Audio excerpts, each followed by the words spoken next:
Time now for Michigan's #1 outdoor radio show, Mike Avery's Outdoor Magazine. Outdoor Magazine is brought to you by J Sporting Goods, the Yider Insurance Group, Angler Quest Pontoons and Polarcraft Boats, the Forward Corporation, Primal Treestands, Shadow Hunter Blinds, Security Credit Union, Garber Chevrolet, and by Michigan Brand Meats. Now, here's Mike Avery.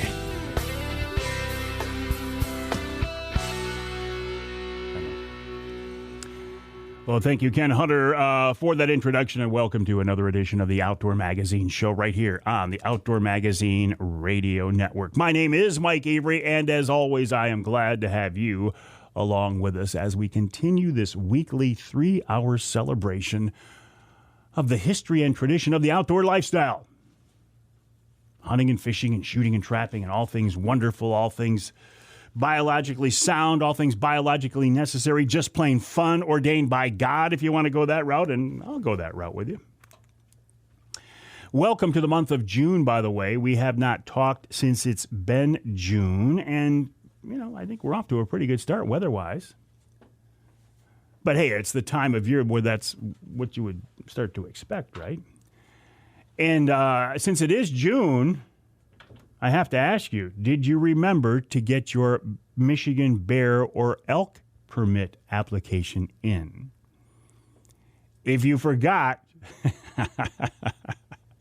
you're kind of hosed. Well, not really, because you can always put in for the pure Michigan hunt. If you win that, you get your choice of bear tags, and you get your choice of, you get a Michigan bull tag. But we'll see. We will know, I think, early June, those results are released. We'll see what happens. I am anxiously awaiting. I know I won't get an elk tag. And like I said last week, if I was ever going to get one, it would be this year, because I kind of made a mistake and put in for a cow tag, and I didn't really want to. I'm not sure. I knew what I was doing. I just wasn't thinking. So if I was ever going to get a Michigan elk tag, it's going to be this year, and it'll be a cow tag. And I don't know. I guess I wouldn't be disappointed, but I would wish then that I would have put in for the bull tag. But I wouldn't get a tag. Turkey season's over here in Michigan now after 6 weeks of hunting. And I hunted all 6 weeks. I told you last week that I was done turkey hunting.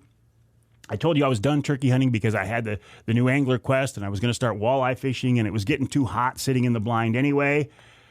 Well, at the last minute, something changed. And that something was, last weekend, I cut down a big lilac bush, almost a small tree at the corner of the house. And I took it over to the brush pile at my buddy Doug's place. Now, my buddy Doug lets me hunt turkeys on his property as well. So I got the back of the truck. I'm at the back of the truck. I'm unloading this big lilac, throwing it on his brush pile. My wife Denise is with me.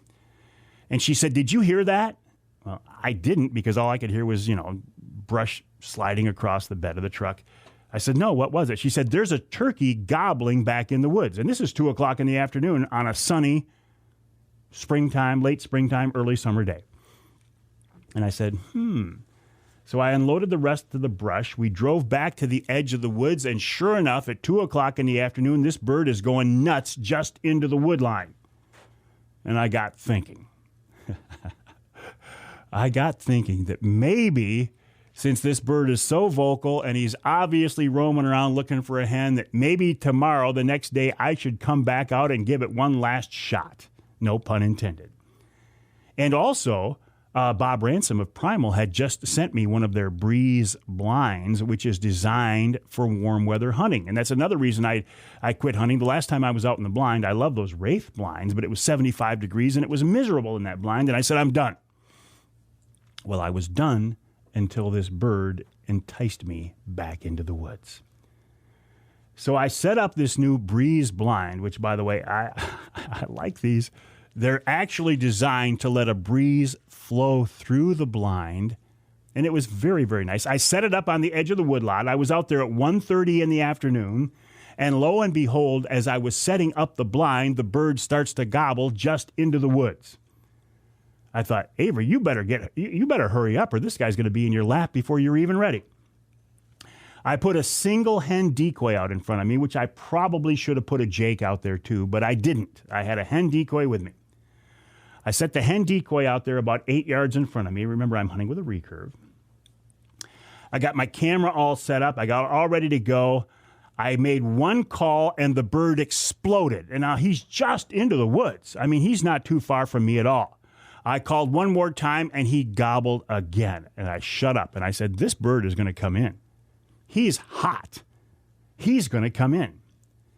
He gobbled a few more times, then I shut up. And when he shut up, I knew that all was good because I knew he shut up because he was looking at my decoy. I couldn't see him yet, but I knew he was close and he was looking at my decoy.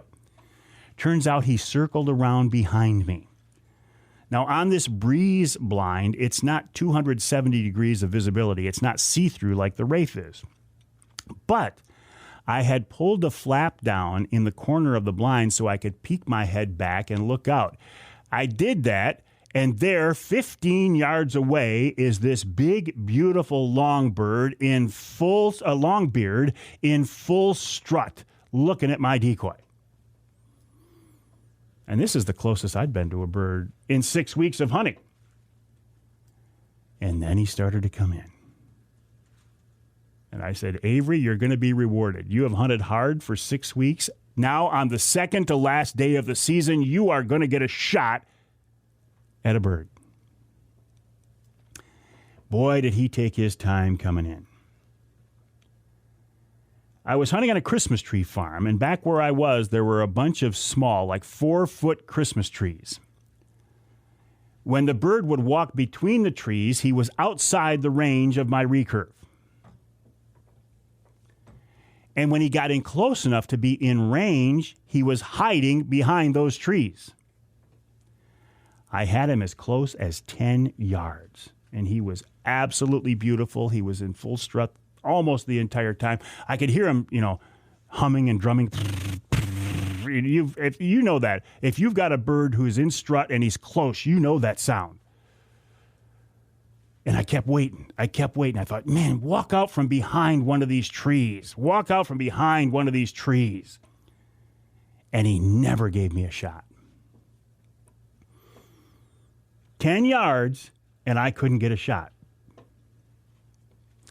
Eventually, he wandered off. I was able to call him back in, but I knew when I called him back in, he was not going to commit. He was going to stay out and gobble, and that I wasn't going to get a second chance at that bird. Never did get him. Never did get a bird this season, but it was a wonderful experience, a great way to end the season, and it got me thinking. I've told you probably 100 times by now that for me, the harvest, the kill, is not the end goal of a hunt. For me, the experience of the hunt is the experience that I seek. But I will have to admit that I really, really wanted to shoot that bird. Again, after 6 weeks of hunting, at the end of the season, in a Hail Mary attempt, how rewarding. What a great story that would have been to be able to take that bird at that point. And the reason I couldn't was because I didn't have a shotgun in my hand, and I had a recurve. And I have decided that when the fall hunting season comes around, I will have a crossbow in my hands. Oh, I know, Avery, you're passing over to the dark side. I know, you're taking the easy way out. Well, no. And when it comes to my hunting experience, I got to be honest, I really don't care what you think because it's my experience. I could pick up a shotgun.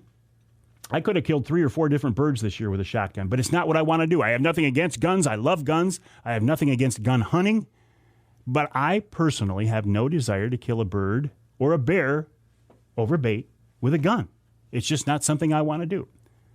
But I have decided that I'm pretty sure I'm going to pick up a crossbow for the fall season. And I'm pretty excited about it. But that's a few months off now, isn't it? In the meantime, there are walleye to be caught. I do have the Angler Quest now on the water. I've been out twice. I've been out fishing twice. I've stayed in my beloved skinny water both times to really try to give it a workout. The first time through there, I'll be honest, I didn't get a fish. Not a sheephead, not a pike, not a smallmouth, not a nothing.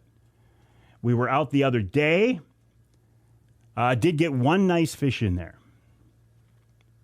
But it's pretty clear to me that I'm going to have to do something different this year.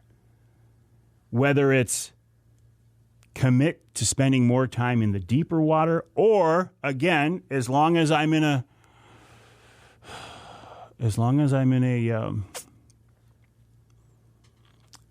mood or a mode where I'm willing to try different things, I might actually unknowingly allow a buddy of mine, as long as he doesn't tell me, to sneak. Charlie's looking at me like, don't say it. To sneak night crawlers on the Angler Quest. There, I said it. Oh. You got to do what you got to do. Now, I did tell him, if you're going to do it, don't tell me about it. I don't want to know about it. We'll see how it goes. Coming up after the break, John Roby of Charter Fishing Mackinac talks about salmon fishing underneath the Big Mac Bridge. Then Bob Ransom of Primal Treestands talking about that new breeze blind and much more. And Scott Hamlin wraps up the first hour. He's with Bohning Archery talking about their 75th anniversary. All that coming up in the first hour right here of Outdoor Magazine.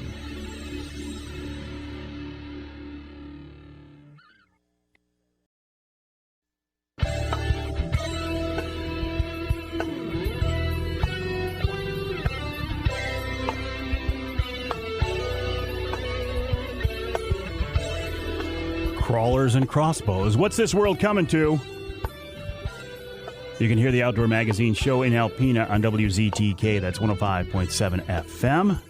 You can hear us in St. Joe on WSJM 94.9 FM. And you can hear us in Newberry on WNBY 1450 AM.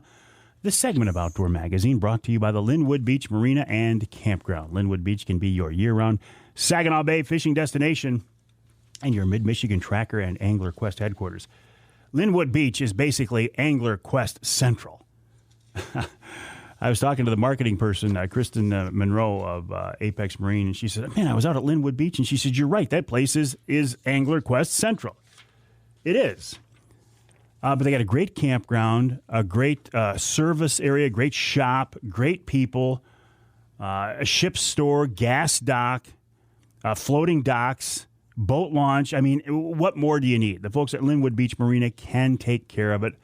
Check them out online, linwoodbeachmarina.com. That's linwoodbeachmarina.com.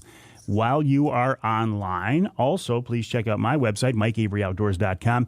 I talked with Marie Hickerson, who is my webmaster extraordinaire. And we are going to revamp Mike Avery Outdoors this summer. I like the content. The content just needs to be tweaked a little bit, but we want to change the look of the website. So that's going to be coming up here in the next several weeks. And also, while you're online, please check out charterfishingmackinaw.com. And Mackinaw is M-A-C-K-I-N-A-W. Mackinaw, not Mackinac. Charterfishingmackinaw.com is the website of Captain John Roby, who joins us now on the Outdoor Magazine phone line. John, welcome to the show. How are you? Hey, Mike. What's a good word? Well, let's see. Fishing down here on Saginaw Bay has been pretty slow so far this summer. What are you seeing up there by the Straits? We are knocking dead as far as lake. We're getting quite a few different strains. Don't need to tell you all the different strains of lake trout they've planted. Hey, John, I got to tell you, if you can move somewhere maybe to help me out, I don't know if you're on the water or what, but we're getting about every third word. I apologize. No, that's what happens when we use cell phones. I understand that. But I want our listeners to be able to hear what you're saying, Yes, absolutely. Is that any better or worse? Hey, it does make it better. I appreciate it, John. So, again, I'll ask you, how's the fishing up in your neck of the woods? Yes, it's wonderful. It's absolutely wonderful. Lake trout, and we are getting steelhead already. Our Atlantics are not to be seen yet. We're not real sure. I know Mark from Diabolical Charters was even over Detour, and he find him over there. He was getting a few hits, but couldn't hook up. But yeah, it's going good. It's going real good. Life is getting back to normal. And John, I listen. I hate to keep harping on this, but our connection is still so bad that it's really it's hard to have a conversation. But I did get the fact that fishing's good, and we're starting to move back to life, getting a little bit more towards normal. And man, isn't that welcome? Yes, absolutely. Let me try. Keep moving until we find a good connection. Find a cell tower and stand right underneath it. Yeah, right. That's not that easy up here. How about that? Yeah, we'll try. Yeah, we'll try this for a while. I appreciate it. So, listen, tell me a little bit about your operation. I find it interesting because I think you're fishing in one of the most iconic parts of our state. When you look at the backdrop of where you are. Oh, it's absolutely gorgeous. You know what I mean? That first thing is people who get on the boat, they're all keyed up from being in the city and working and whatnot. And once a couple hours, they'll start. You can see the change in them. You know, it's not all about the catch and kill. You know, like you say, just the same with hunting. We fish for a reason. You know, it unwinds, and I think it's just a relaxing sport, and it's a beautiful backdrop. Oh, it's hard to be stressed when you're on the water. I mean, it's easy to be stressed when you leave the dock, but like you say, after a little bit of time out there, it just kind of it resets your internal psyche in some ways, doesn't it? Yes, yeah. You know, you can watch the stress. You know, and then all of a sudden things will get quiet on the boat. It's like it changes. I don't know if you realize this, what goes on charters there on Saginaw Bay or not, but on mine, you can watch as the people, you know, will have a lively conversation, and then it gets quiet a little bit because they kind of go inside themselves and they find their own peace for a little bit, you know, and you can see them doing a little soul searching, you know. it's interesting. Yeah, absolutely. Listen, where you are there at the tip of the mitt there in the Straits, I've never fished up there. I haven't fished with you, but I've got to believe when you got two big bodies of water coming together like that, you must have some tremendous current that you're dealing with. Yeah, it goes through there sometimes 3 and 4 mile an hour. You know, if you're not using a fish hawk, you're kind of behind the game a little bit. Is it flowing from Lake Michigan to Lake Huron or vice versa? You would think. Yeah, well, yeah. The surface of the water can be doing one thing, and as you drop down through the multiple layers of water, it can be going the totally opposite direction. So how in the world do you know what your baits are doing? Exactly. That's what I say. If you aren't using the fish hawk and setting up for that certain, you know, depth, it makes it really tough. You know? I mean, certainly no problem for the steelhead up on the surface, but it does make a difference, and it makes it really challenging for kings when you're fishing midwater. For people who don't know, what's a fish hawk? It is a depth probe that shows speed and temperature. At depth, at your cannonball. Yeah. Yes. At whatever depth you set it, at the end of your probe on the end of the cannonball. And I want to go back to, because, again, we were having a little bit of a hard time at the beginning of our conversation, but you got Lakers, Kings, Steelhead, and maybe Atlantic sometimes? Yes, yeah. Right now we should be having more Atlantics in the mix than Kings. The Kings haven't really started very good yet up here. You know, that's kind of a southern Michigan thing. And ours won't turn on until late July, August. But we should have Atlantics in there right now, as the conservation promised us that the fish from Detour would kind of spread out. Well, that's what I thought. I thought they stocked a bunch of them right there. Yes, they do. The LSSU students there, they take care of a pile of those Atlantics and try to keep that program going. What about pinks? I would think where you are, you could be inundated by them later in the summer, or are they still an every other year type of thing? You'll get them anyway, Mike, 'cause, you know what I mean? A lot of people think they do. They still do run like the every other year like we were told they would, except that last year it was crazy. You had to beat them off with the baseball bat. Now this year it should be you'll get them once in a while. Are they a desirable catch? If you can keep them cold, and fillet them whole, because the meat gets super soft really fast if it gets the least bit warm. Huh. So, I mean, taste-wise, it's okay. Yeah. But there's just much to them, Yeah. Where do you put out of? What's your port? I set up right there at Mackinac City Municipal Marina, Mackinac City. But we do pick up in St. Ignace and on Mackinac Island. Again, you're right there in the middle of a tourism haven. You're in the mecca of the destination of hundreds of thousands of people every summer. Yes, yeah, it's off the hook. I mean, it's absolutely crazy. There's only like 5 of us. We've got Mark, like I said, from Diabolical, MFM, Captain John Kennedy, and this year, because I'm at the low age of 64, my son-in-law is going to help me on weekends running his boat, Get Hooked. He's going to come up and help me out because it hurts, Mike. and you're an old man, John. I can say that because you got me by a year. You're an old man. It does hurt, though. You know what I mean? When you start running back-to-backs, and we want to try to get as many folks out fishing as we can. And it's just not that easy. I mean, we slow down in our age, Are your clients, are they people who are coming up there specifically to fish, or are they there just to be tourists and they go, hey, there's a boat there, maybe I can go fishing as a side note? Well, I get a mix, actually, probably, but I do get folks that look us up ahead of time, and we would hope that they would do that, because they're trying to plan their vacation.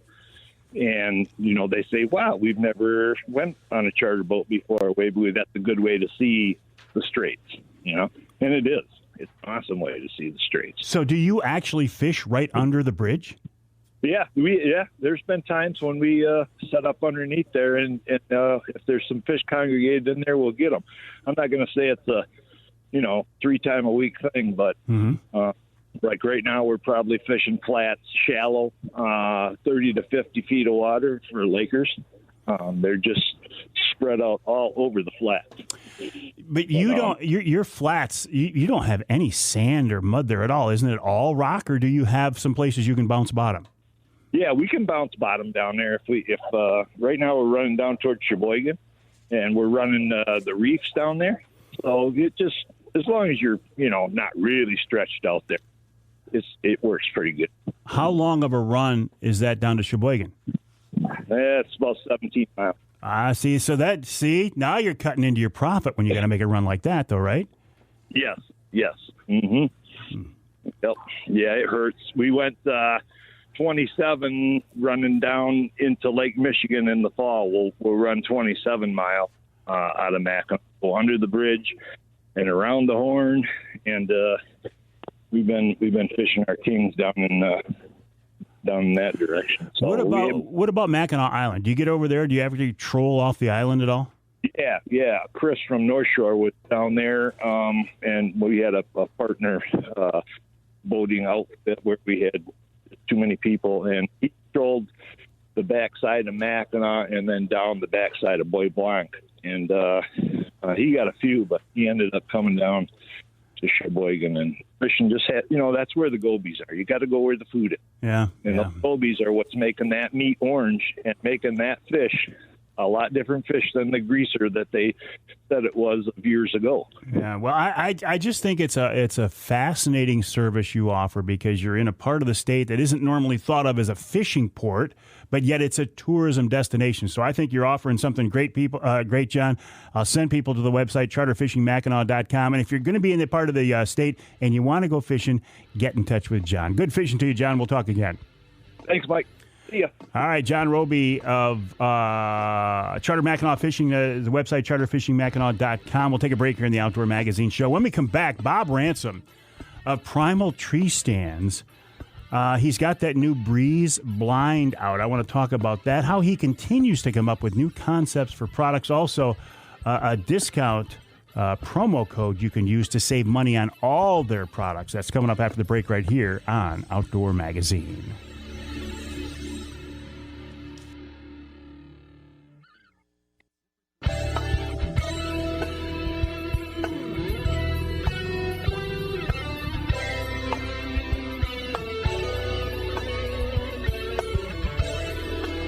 You can hear the Outdoor Magazine show in Traverse City on WTCM. That's 580 AM. You can hear us in Battle Creek on WBCK. That's 95.3 FM.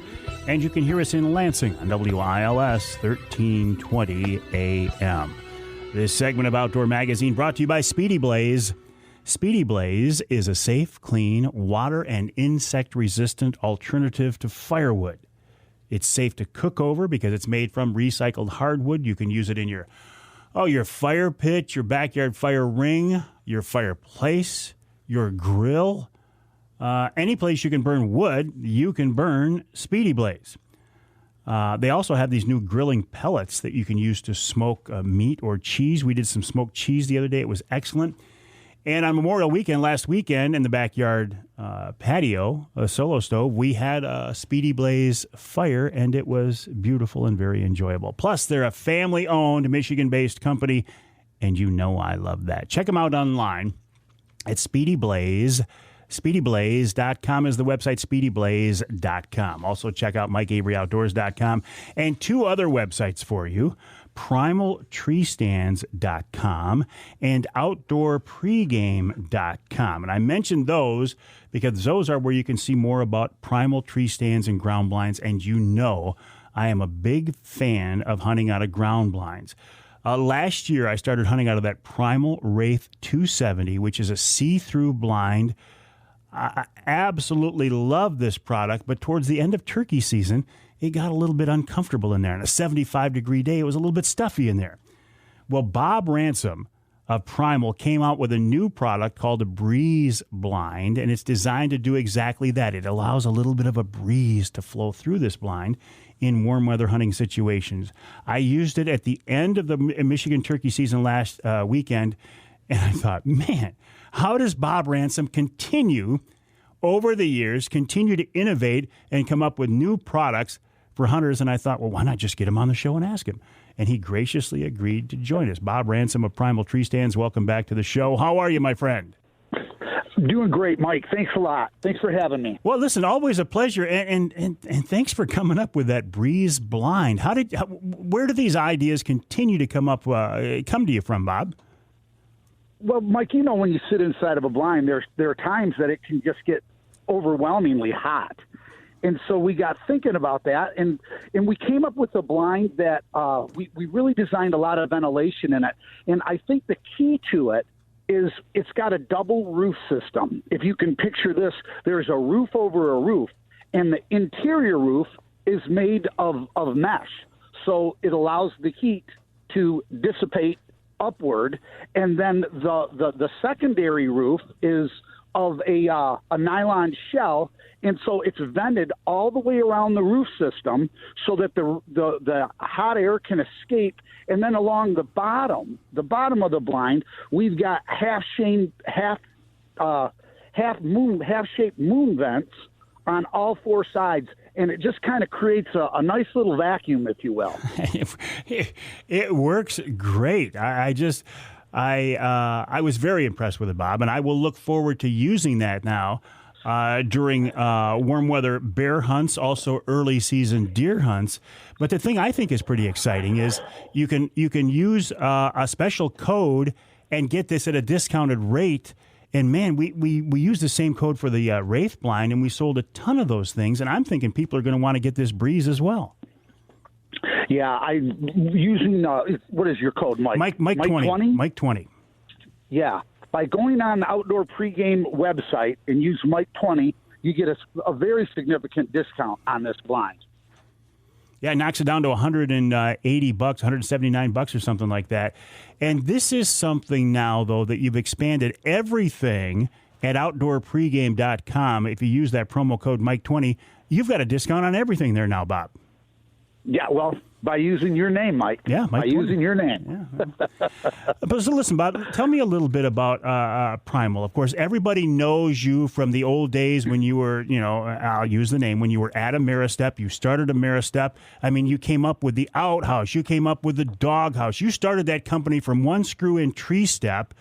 These days, you've taken your drive and your innovation and started Primal Tree Stands, and look what you're doing there, Bob. It's just very impressive.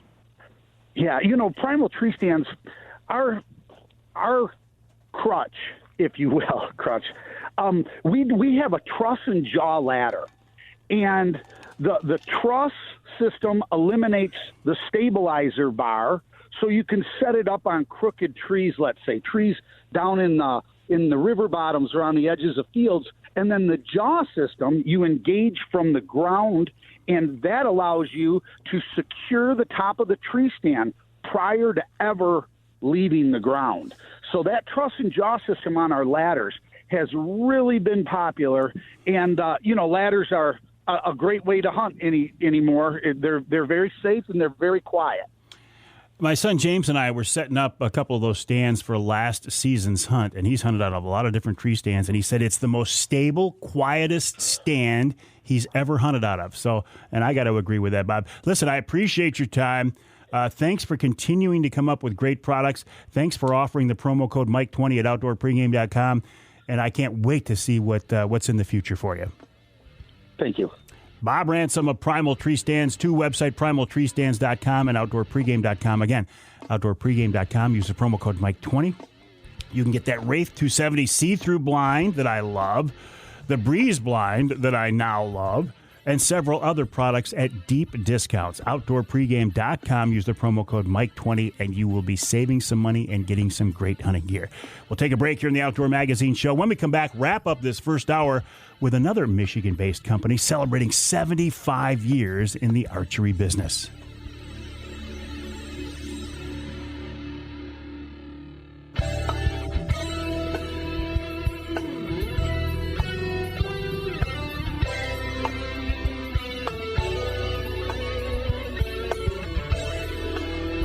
You can hear the Outdoor Magazine Show in Tawas on WIOS, AM and FM, 1480 AM, 106.9 FM. You can hear us in Port Huron on WPHM, 1380 AM, and north of the bridge in the Sioux on ESPN, 1400 WKNW. This segment of Outdoor Magazine brought to you by Rapid River Knife Works.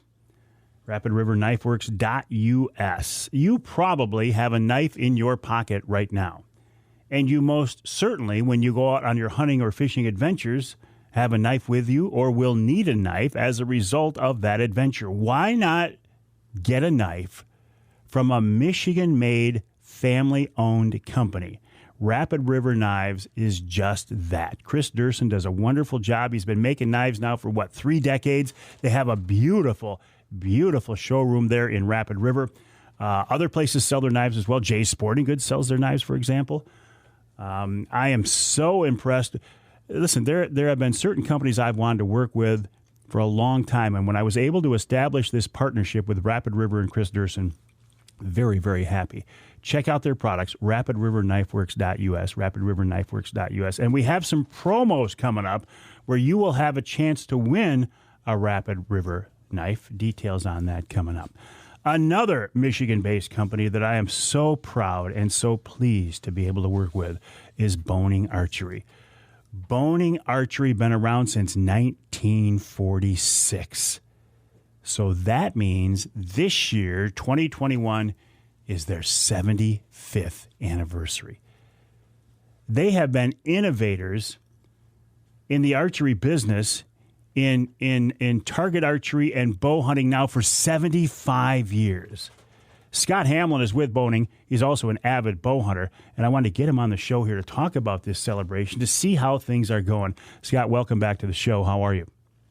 Very good. Good morning, Mike. Hey, good morning to you. Again, congrats. 75 years. What a tremendous accomplishment. I hope you guys are all very, very proud there.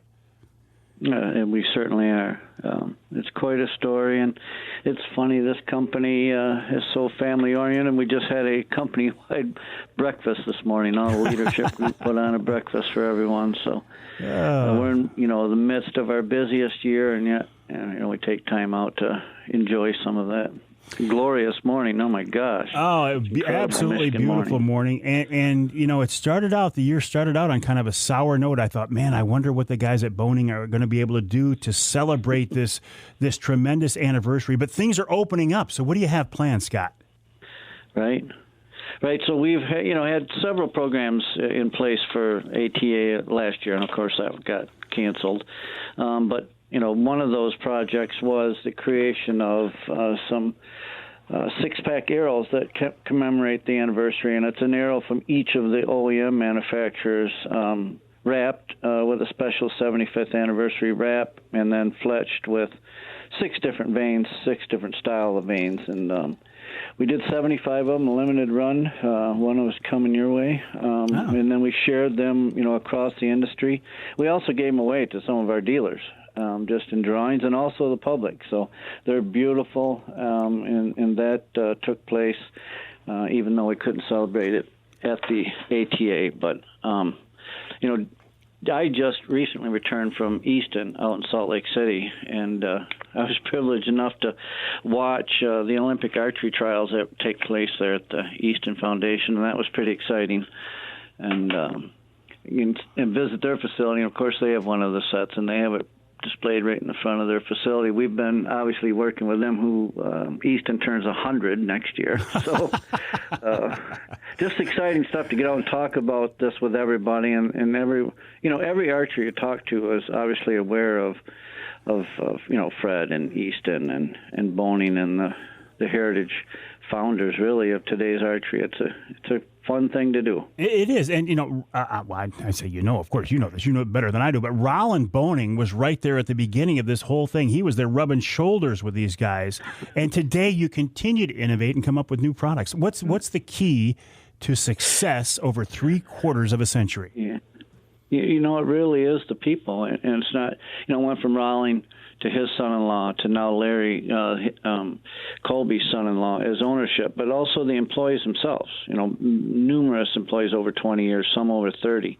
And now their kids or grandkids are here working. So it's just a tradition that continues because of, everyone feeling like they're part of it. And, we came out this year, one of our new products is the Pocket Quiver. And this particular injection molded holder of arrows, it's going to hold 6 field tip arrows, slips right in your pocket or on any kind of strap. But it's going to reach across all disciplines because everyone needs to carry arrows. And a lot of times they're stuck in a pocket or in your pack because you don't want to carry a quiver all the time. Yeah. But the Pocket Quiver, which is also on its way to you, Mike, you're going to see it's just another example of just solving issues. I've already used that, and it does solve issues because in the past I'd take a handful of arrows, stick them in my front pocket, and carry them that way. So this is a much better way to do that. Scott, listen, congrats to you and everybody there at Bohning on 75 years of archery excellence. I will wish you 75 more years, and send people to the website bohning.com, BOHNING.com. Thank you, Scott. Congrats again to everybody at Bohning. And that'll take us to a break here for the top of the hour. When we come back, we're going to head down to Lake St. Clair and do a little muskie fishing with Don Miller. And then Nick Green from MUCC will join us. And our second hour will wrap up with this week's Ask Avery segment, talking about trolling speeds and boat control. All that coming up in hour number 2 of this week's Outdoor Magazine.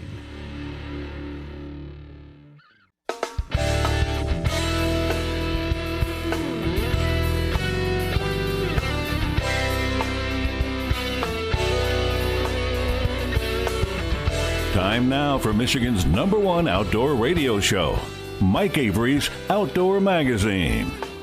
Outdoor Magazine is brought to you by Jay Sporting Goods, the Yider Insurance Group, Angler Quest Pontoons and Polarcraft Boats, The Forward Corporation, Primal Treestands, Shadow Hunter Blinds, Security Credit Union, Garber Chevrolet, and by Michigan Brand Meats. Now, here's Mike Avery. Yep, it's the big guy, Mike Avery, and welcome to hour number 2 of this week's Outdoor Magazine show right here on the Outdoor Magazine Radio Network. What's this? Okay, I get a text. Okay. I just got a text from a certain Saginaw Bay charter captain. I said, help a brother out. my skinny water bite is not going so well so far, so I'm reaching out to my friends. Let's see. Boom, question. Okay. Anyway, my friends, welcome to hour number 2 of this week's Outdoor Magazine show right here on the Outdoor Magazine Radio Network. I mentioned radio show because, first and foremost, this is a 3-hour weekly outdoor radio show. You might hear it as a podcast, but it's primarily a radio show. And I do say the best way to listen, if you can, is on your local radio station. But if you can't, then you can always hear the podcast version of the show. And it's a nice option to have. You can hear it on the website, MikeAveryOutdoors.com. You can hear it on my Facebook page. You can hear it on Amazon Music, Audible, on Twitter. Now, I did get some grief. Somebody said, why do you always disparage Twitter, yet you put your podcast on Twitter? Because I look for as many different outlets as I can. And I don't. The thing about Twitter is, unless you are a politician or a news person, Twitter really doesn't mean much to you. It's those two groups that I think really concentrate on Twitter. And I don't consider myself to be a news person, so that's why I kind of say it's to me, it's kind of a joke. But if I can reach a few people there, I will put the podcast there. You can also hear it on LinkedIn, on iTunes, of course, on Google Play, of course, iHeartRadio, of course, SoundCloud, Spotify, TuneIn, Stitcher, Player FM, Deezer, Radio.com, and I even put it up on YouTube. I also have to tell you about some monthly podcasts that I do for Jay's Sporting Goods, Offshore Tackle, Angler Quest Boats, Killer Food Plots, Polar Craft Boats, and Shadowhunter Blinds. And in fact, when we get done here in the studio today, I will record this month's offshore podcast, this time featuring Mark Romanek of Fishing 411. So a lot of content being generated here in the studio today. And I'm glad to have you along with us. Also glad to be able to talk with Don Miller. Don is a guy that he's like Mr. Motor City Muskies. I mean, Don has been fishing Lake St. Clair for muskies forever. He was taught by the legendary Homer LeBlanc. You know that name, right? He is the man who just he came up with so many different tactics and techniques and baits. And Don was one of his proteges. And Don has taken that knowledge and expanded on it. And he's with us now on the Outdoor Magazine phone line to talk more about it. Hey, Don, welcome to the show. How have you been? Don, how have you been? Good. Yeah, all right, there we got you. Good. Hey, so listen, you have also been down on Lake Erie chasing some walleye too, I hear. Let's talk a little bit about that.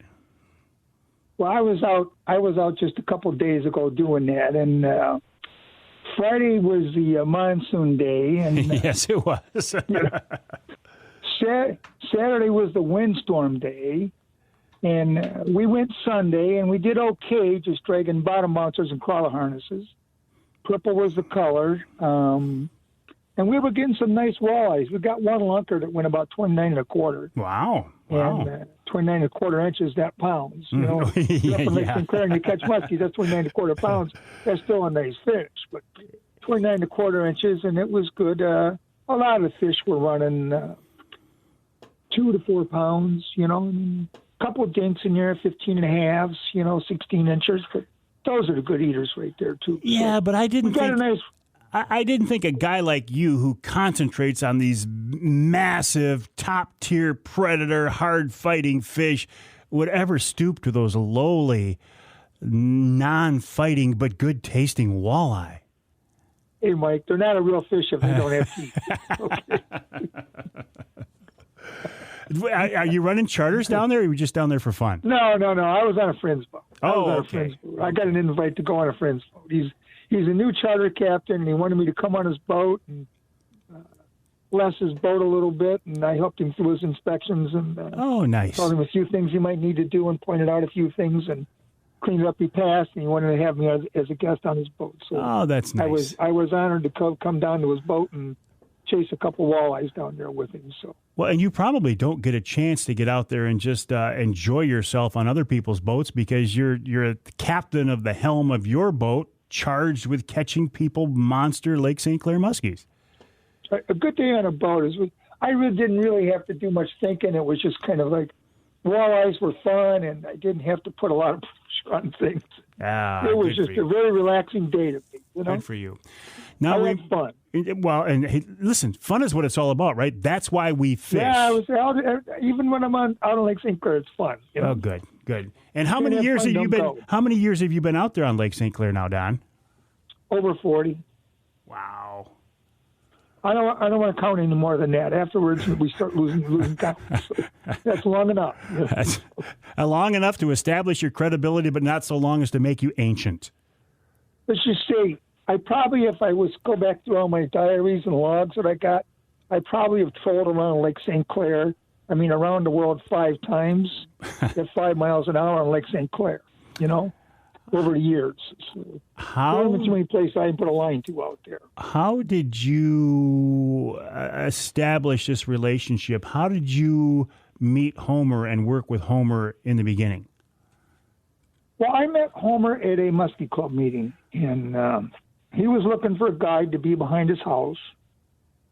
He had just sold his boat, and he wanted to have a guide back there, and somebody that could still entertain taking out his gangs and still had my gangs coming, and somebody he could work with a little bit to drop his people off in my schedule and still have me take the boat out with him on it, and I would go out with Homer and his gangs, and my gangs would come with me also. So it worked out that way, and it actually turned out to be a great friendship and over the years, and Homer was a lot more to me than just a fellow fishing guide over a long time. So I actually was emceed his 50th wedding anniversary with his wife Alma, and gave a eulogy at his farewell. Wow.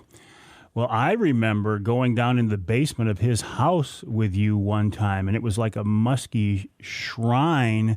Just to be able to experience that was really a treat, Don. I appreciate that. He never threw anything away. He always made a lure out of it.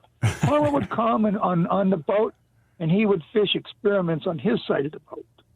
And I was fishing with much more of a proven method on my side of the boat. And if Homer could catch a fish with his experiments, he considered it much more of a success on his side of the boat than what I did on my side if I'd have caught 5 or 6 muskies, you know. So he said, I pioneered the method that you're using, you know. So well, that's true, though, right? I mean, he did do that, right? He did pioneer the method. He invented the method of prop wash trolling right in the back of the boat's prop wash with 5 or 6 feet of line out there in the little rods that we call the down rod now. Homer was an inspiration to any muskie fisherman, not only just on Lake St. Clair, but across the country. I think if anybody that's ever thought about catching muskies close to a boat, the godfather of that would have been the late, great Homer LeBlanc. And he was Michigan's only inductee into the National Freshwater Fishing Hall of Fame for quite a few years, but others have gotten there since then. But for the longest time, Homer was it. How are the techniques and tactics you're using today? Are they still similar to what he used years ago, or have you really gone beyond that? And would he even recognize what you're doing today? He would if he was there. The rod set up around the boat is pretty much a protege of what he had, but we expanded out into the planer board setups and running the lines further away from the boat. You get the lines out there 50, 100 feet away from a boat. And because fish are out there. The longest rod that we used to be able to catch them on before was like a 10 or 12 foot long pole sticking off the back end of the boat to reach out 12 foot away from the boat. But you knew fish were over there away from the boat that just didn't see your bait. So running planer boards increased your opportunity to show your baits to more fish and increase your catch per capita with your gangs on the boat. So there's always better fishing, and we've seen a lot more fish when we did that. We're talking with Don Miller of Miller's Motor City Muskies. His website, millers-sportfishing.com, millers-sportfishing.com. about trolling for giant muskies on what is arguably the finest muskie lake in the entire world. It is Lake St. Clair in southeast Michigan. We've got to take a break here in the Outdoor Magazine show, but when we come back, I want to talk more about this, about the size of fish they catch, what you can expect from a day on the water with him. Does he ever keep a fish? Or is it all catch and release? And I tell you, the first time I fished with Don, I couldn't believe how fast they were trolling. But that's the speed because muskies are big, aggressive fish. We'll talk more with him about that after the break. Then Nick Green from MUCC will check in, and we'll wrap up the hour with this week's Ask Avery segment, talking about boat control while trolling. All that coming up in hour number 2 of this week's Outdoor Magazine.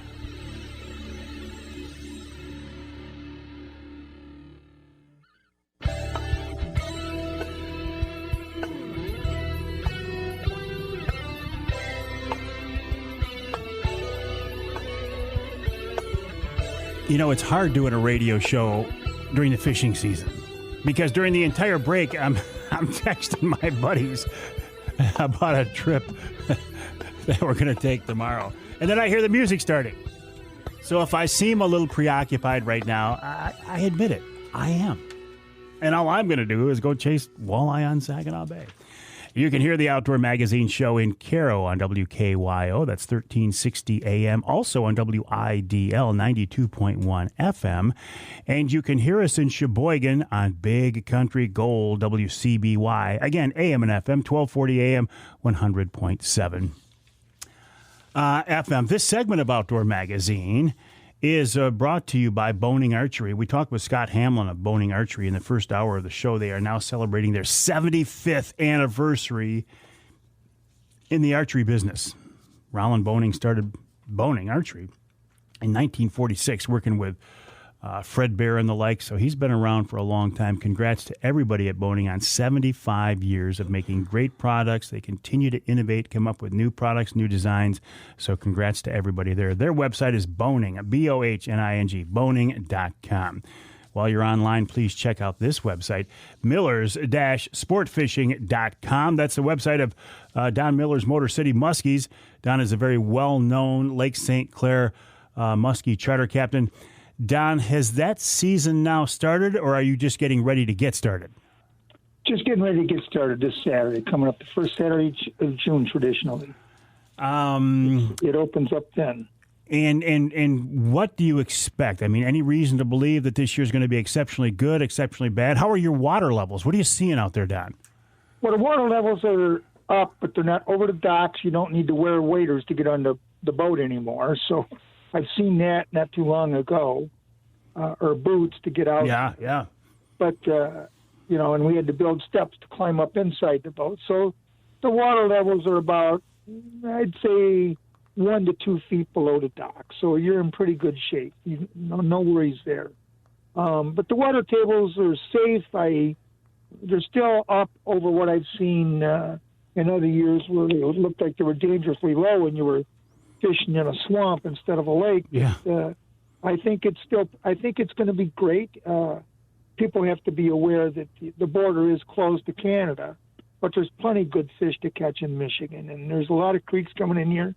Anchor Bay is a half-bed of a lot of big, giant muskies in there that I've seen over my career, and it's just the opening weekend. It's a great place with Grassy Island up there, Strawberry Island. You get around the Anchorville area in New Baltimore. There's Marsax Creek, and one of my favorite hangouts has always been the Salt River and in behind Selfridge Air Force Base. But that area in there, I always did good with. You'll set up off the back of the boat with the down rod and 1 pound ball with about 5 feet behind the boat, and I like the 10-foot poles back there with off the boat with 2 or 3 ounces of inline sinker and about 15 to 20 feet behind the boat. The boards would be a good setup out there with maybe a 20 to 30 foot lead. But the secret, I think, to Anchor Bay is when you get in there, a lot of guys don't understand you. You don't want to fish down along the bottom of the lake in there. The average depth of Lake St. Clair is 15 feet deep, but Anchor Bay is even less than that. But with the water table still safe, I'd say it's a safe bet to say you're going to see 15 or 16 feet in Anchor Bay still at this time of year. So I would keep my baits up high in front of those areas and fish the first shelf coming out and look for little transitional lines of a change in water color or a change in temperature. If you have that on your boat, stuff like that with little isolated pockets of bait can trigger a whole lot of action for fish out there, for muskies. With the lead lengths and the weights that you're talking about, this is not a subtle method of fishing at all, is it? No, it's not real subtle. So you're moving along with those baits at I'd say maybe a little bit earlier in the year if the water temperature was still off a little bit because their peak metabolism is 67 to 70 degrees. You might get 65 or 66 right now. But, I mean, a little change in temperature to bounce at 1 or 2 degrees is going to hold a lot of fish in that area. And bait fish and what follows the bait fish are the predators.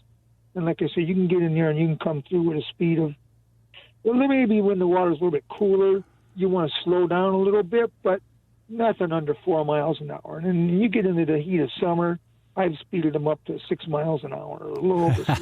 You know, I mean, as long as that bait is wiggling behind the boat and not skipping out, you're contending for something to happen. 6 miles an hour, 6 miles an hour, and 2 of your rods are down in the prop wash. These muskies are they that aggressive? Are they just not boat shy, or what, Don? They're not boat shy. If you're the top predator in the lake, you don't know what a boat is. I mean, you see something and you would just attack it. We've all heard stories when I was a kid. I did about a stringer full of fish hanging off the side of the boat, or somebody reeling a bluegill up close to a lake where muskies were at, and all of a sudden this fish out of nowhere came up and stole the fish off the line. I mean, right there close to the boat. Yeah. You know, I mean, you can't take it away from it. You never move it too fast. You know, they can strike at speeds of 20 to 40 miles an hour. So you can't move them too fast. Prop wash is ideal place to troll for things. Huh. And once they hit, I mean, you get a big fish hitting 5 feet off the back of the boat. What's that fight like? I would say it's probably more like fighting a king salmon on steroids. You know. With all respect toward the salmon fishermen, I don't want the guys sending me dirty. But I've caught both, and I think I'll stick with the muskies. But yeah, it's pretty wild. They can get out from 5 feet behind the boat. They can take out 150, 200 yards of line on you in, just a couple minutes. Doesn't take long. So what pound test are you trolling with? I use 40-pound Trilene XT. A private boat might be able to get away with a little bit less, with 20 or 30, but I have a lot of things going on around the boat, and 40-pound I've had a lot of success with. Sure. I do like to use the fluorocarbon line with 60 or 80-pound test on that, and I think that's increased my catch quite a bit. I would say it's probably increased my catch by about 15% using the fluorocarbon line for a leader. And how versus the? Go ahead. How big are these baits then? I have baits anywhere from 6 to 8 inches. I don't think you need to troll with anything over 8 inches big. Guys, you do that a lot, and I used to do it in my younger days, but I used to get into the big 12-inch baits and stuff like that, and I never caught anything very big on it. But I've caught some supersizers and triple XLs and 4XL size fish on 6 and 7 and 8 inch baits, and maybe some of the biggest I've seen on 6 inch baits. So they like them for some reason, you know. Yeah. So you don't need to get super duper big, but you don't want to go super small either, like an 8A bomber or nothing. You know, you want a little tiny Rapala, but you want the bait to bite back and mean it. But when they come up and hit it, but and be able to stand your ground with them, but you don't want to undersize it and oversize it too much. You're going to find a happy medium with one size bait fits all fish out there. So how big are the fish? What's your average fish in the summertime? I'd say You would see typically on a given day, you'd see a good 15 to 20 pound fish per trip would be pretty safe bet. I would say that the odds of you seeing a supersizer are just about 1 in 10. One that's 50 plus inches. I'd say that that's a realistic shot. And I think that's better odds than you would get at a casino if you were going to play bets, But if you were looking for your fish of a lifetime and you got tired of chasing fish all over the country, like I've heard people say, all around the world to catch a big super muskie, and then you might want to come to Lake St. Clair. I've had people from Pennsylvania, Illinois, Minnesota, Wisconsin, and that I've met from abroad, and have come to Lake St. Clair and said they never would have imagined catching big fish with Detroit in the backdrop and catching fish that were over 4 foot long with them. So that's not unusual at all. So, on a good day, I'd say you can probably expect 3 to 6 would be a safe bet. Well, that sure beats this fish of 10,000 casts that we hear about in Minnesota. Right.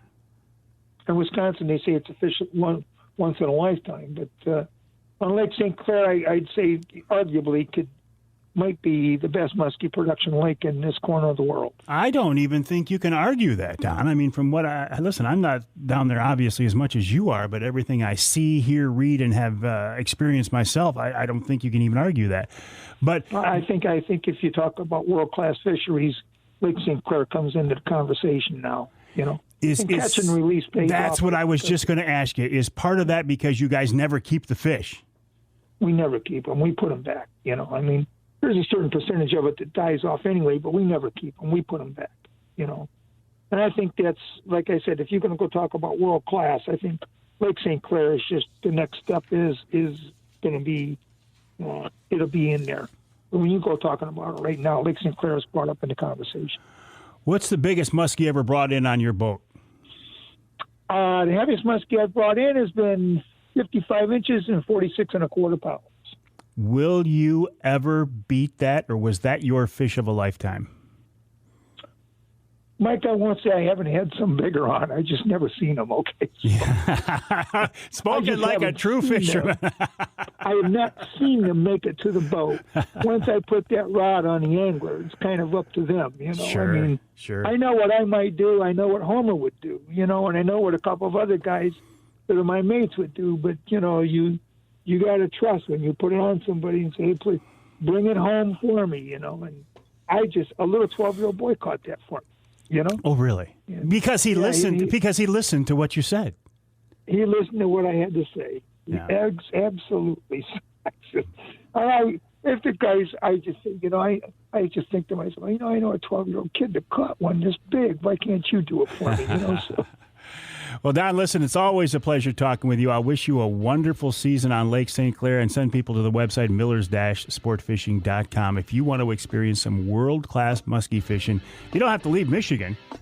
I mean, you look there's a lot of inland lakes up north that have some really good inland fishing, but if you're looking for something special, something out of the ordinary, go down to Lake St. Clair, hook up with Don Miller or one of the other captains down there and try some, what I consider high-speed trolling for monster fish. It's going to be an experience you will remember.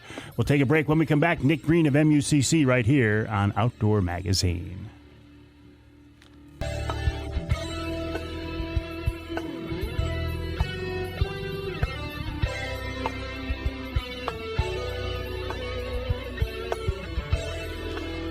You can hear the Outdoor Magazine show in Flint on Sports Extra, 1330 WTRX. And you can hear us in Houghton Lake on 2 stations, the Twister, 92.1 WTWS, and Powerhouse Station, WUPS, 98.5. This segment of Outdoor Magazine is brought to you by Wilds Plumbing and Heating. Plumbing, heating, air conditioning, ductwork cleaning, sump pumps, furnaces, fireplaces, hot water heaters, you name it.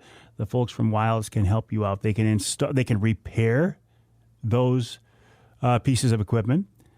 They can install new stuff. They can take out the old stuff. They can keep the mechanics of your house running soundly, keep you comfortable in any season. They do a great job. I can highly recommend them. They've worked at my house for many, many years, and I can tell you with confidence, if they come to your house, they will do a great job. Check them out online at wildsplumbingandheating.com. That's wildsplumbingandheating.com. While you're online, of course, my website, MikeAveryOutdoors.com. And always head on over and check out MUCC.org, MUCC.org, the website of the Michigan United Conservation Clubs. Nick Green is their Chief Information Officer with us now on the Outdoor Magazine phone line. Nick, welcome back. How are you? I am doing well. Thanks for having me this morning, Mike. Well, listen, it's the pleasure is always mine to talk with you, and I just got you out of a meeting, so I think you owe me a little something right now anyway. I do. I was in the middle of CPR training, so every 2 years our staff gets certified, so we are all ready to act when we need to. Does that mean you're all back in the office now? We are. As of yesterday, it was our first time since March 7th-ish, I believe, that we've had a full office, and it's nice to see everyone's faces again. I bet it is. Will it be easier to get things done, or were you guys pretty effective at working remotely to make things happen? You know, it really depends on the program area. So field programs, for example, they're in the field. Doesn't require a lot of office work. However, legislative policy work that requires and sometimes is a lot more effective with in-person meetings. And then you throw in, the COVID wrench that happened last year. Yeah. And we're kind of, trying to figure out how to navigate through all of that. So it's kind of a mix of all of it. But in general, our policy advocacy tends to move along a little faster when we can meet in person. And what are you working on now, Nick? So currently we're working on several bills. We're still, we track hundreds each legislative session. We're still working diligently on commercial fishing, trying to get that reintroduced. This morning we were monitoring the introduction of Senate Bill 486, which is a bill pertaining to the Wolf Management Advisory Council and requirements for those who would sit on it. If you recall, the DNR named those advisory council members several months ago, and that has been challenged by a lawsuit. So we're kind of in the mix of all that right now. We did not take a position on Senator McBroom's bill, but we are watching closely to see where it goes and who weighs in. I want to go back to the commercial fishing for just a second real quick. Why has it taken so long to get some action on this? It is such an intricate topic that has, this language was written 80 years ago that we're currently operating by. So some of it is notwithstanding anymore. The times have certainly changed. The fisheries have changed, the science with how we manage those fisheries. So trying to kind of lace all of that together has been the biggest hiccup that we faced. And then, of course, we face opposition from the commercial industries who want to take game fish. So that's in terms of negotiating, that's kind of been our biggest hang up is we will not settle for game fish being caught in commercial nets, and they would like to take lake trout. If the restaurant association would not have jumped in behind and beside the commercial anglers, would this have been a done deal by now? I don't think so. I think, it's been much more legislatively driven than driven by lobbyists, I believe, in my opinion. Well, you would have a good view on that, that's for sure. One last quick question for you. Anything coming out of the consent decree negotiations? I know you're limited in what you can say, but man, we're wondering what's going on there, Nick. So we do have a status conference for the parties on Friday. It's uncertain whether or not there will be new information after that. However, we are fast approaching, I believe it's July 1st, our deadline for, maybe July 31st, excuse me, a deadline for the new decree to be finished by. So I would expect news in the next month or two, and I can't really say much further than that. I understand completely. Nick, always a pleasure. I'll let you get back to work. Hey, by the way, I really enjoyed this latest edition of the Michigan Outdoors Magazine. Thank you so much, Mike, and thanks for having me. Yeah, always a pleasure. Nick Green of MUCC, Michigan United Conservation Clubs, MUCC.org. By the way, if you want to save 25% on your MUCC membership, either signing up for the first time or your renewal, go to MUCC.org. That's MUCC.org, and use the promo code Mike, all caps, MIKE, to save 25% on your membership.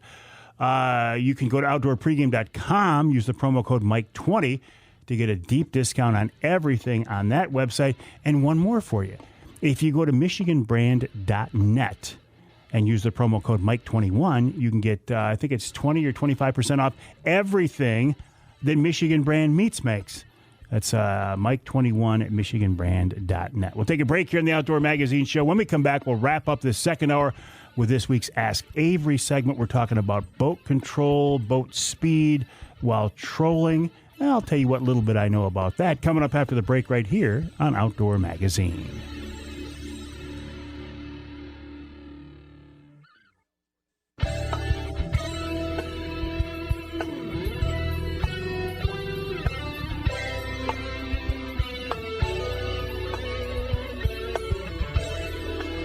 You can hear the Outdoor Magazine Show in Holland on WHTC. That's for AM and FM, by the way, 1450 AM, 99.7 FM. And you can hear us in Muskegon on WKBZ, 1090 AM.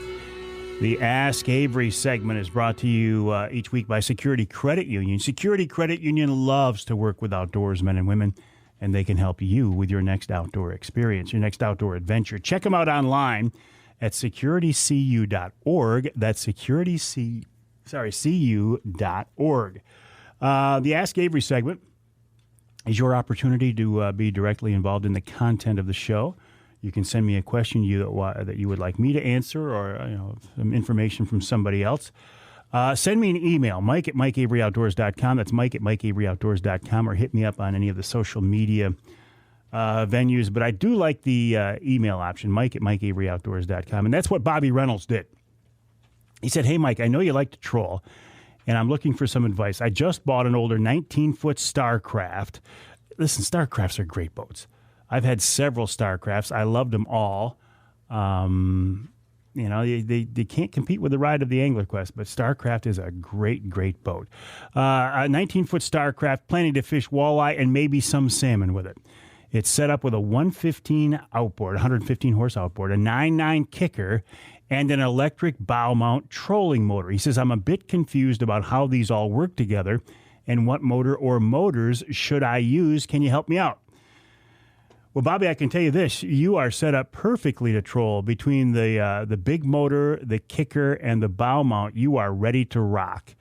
I would suggest with your setup, now depending on what speed you're looking for, if you're going to be trolling, say, crawlers for walleye, you could use just the bow mount. If it's a big enough motor, you should be able to get your mile an hour and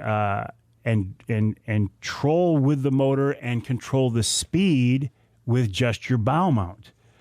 If you're going to be running a little faster, if you're going to be running plastic or spoons, you could try that 9.9 kicker. That 9.9 kicker motor will purr along all day smoothly at low RPMs. It'll get you a little faster. It'll get you up in the 2.5, the 3 miles an hour that you're going to want for spoons.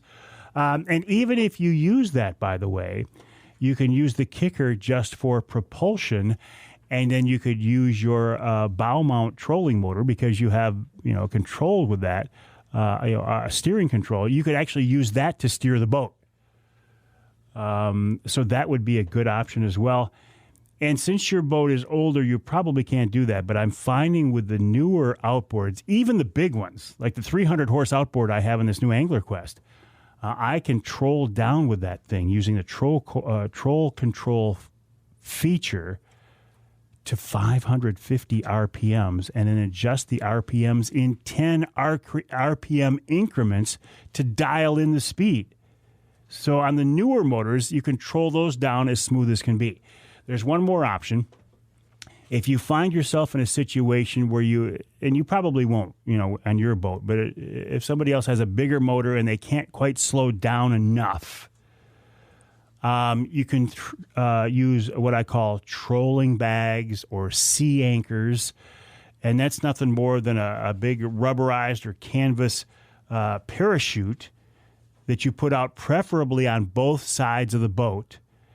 It grabs the water and it slows you down. Now, it'll let you put your motor at a higher RPM. To me, it doesn't feel right because I end up running my big motor at a higher RPM than I'm used to, and it just doesn't feel right to me. So I normally don't have to do that. But if you are stuck, not in your case, Bobby, but if somebody else is stuck trolling with only a bigger motor and you need to slow it down, put out some sea anchors or trolling bags, and that'll really help you fine-tune that trolling speed. If you're going to do that, I suggest you put them on both sides of the boat. You can slow yourself down just with one side. I've seen people troll 5-gallon buckets. I've done this in the past. 5-gallon buckets will work as well. But again, you want to put them on both sides because if you put them on just one side of the boat, you're going to find that your boat wants to keep turning off to that side because you've got the drag from that bucket or sea anchor, and you're going to be fighting your steering wheel all day long. So if you do that, I would suggest using them on both sides of the boat. Speed, of course, is important when trolling. Other factors that are concerned are depth of your lure, the color of the lure. When I talk to experts on trolling like Mark Romanek, who wrote the Troller's Bible, he lists them accordingly. He said depth is number one. Depth is your number one concern. So, yeah, you need to get the speed right, but if you've got the speed right and your depths are at the wrong bait, your baits are at the wrong depth, that's not going to matter. So speed is a factor that you are right to be concerned with, Bobby. And on your boat, on that Starcraft, you've got a lot of great options to get that speed dialed in exactly where you want it. So, Bobby, thanks for that. I appreciate you reaching out to me at mike@mikeaveryoutdoors.com. I hope I've been a little bit of help. I didn't really talk about salmon trolling, but that's not my forte anymore. I guess salmon trolling, just worry about going a little faster than you would for walleye, and everything else still applies.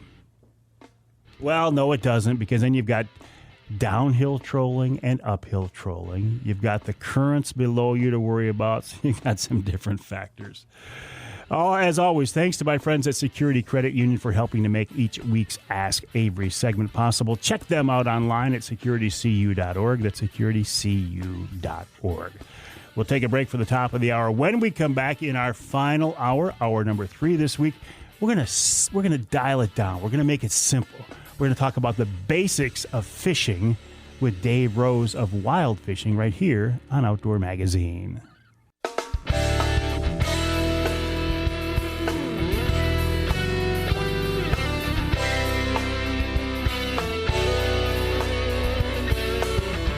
Time now for Michigan's #1 outdoor radio show, Mike Avery's Outdoor Magazine. Outdoor Magazine is brought to you by Jay Sporting Goods, the Yider Insurance Group, Angler Quest Pontoons and Polarcraft Boats, The Forward Corporation, Primal Treestands, Shadow Hunter Blinds, Security Credit Union, Garber Chevrolet, and by Michigan Brand Meats. Now, here's Mike Avery. Well, thank you, Ken Hunter, for that introduction, and welcome to hour number 3 of this week's Outdoor Magazine show right here on the Outdoor Magazine Radio Network. Again, I admit I'm a little distracted right now. I'm going to be on the water tomorrow morning. I'm going to be on the Angler Quest fishing walleye on Saginaw Bay. So I'm making some preparations here because it's early in the season for me. I haven't been out much, and I really haven't had great success in getting a live well full of fish yet. So I'm reaching out to my friends. I'm reaching out to my network of people who have been out there, and it's a challenging year. At least it has been up until this point. A challenging late spring, early summer out there. So I'm at every break, and Charlie's like, you got to go to work, man. You got to quit worrying about this fishing thing. But for me, I can't really say. I was going to say fishing is work. I can't go quite that far. But talking about fishing is indeed part of my work, and I'm blessed to be able to do that. And I'm blessed to be able to talk with some very interesting and knowledgeable people, including Dave Rose. You know Dave. Dave is an outdoor writer. He's a fishing educator. He's a fishing guide. And he's always a great guest here on the show. That's why we brought him back once again to help us wrap up this week's show. David, my friend, how are you? I'm good, and I definitely, I'm in the category of the interesting part.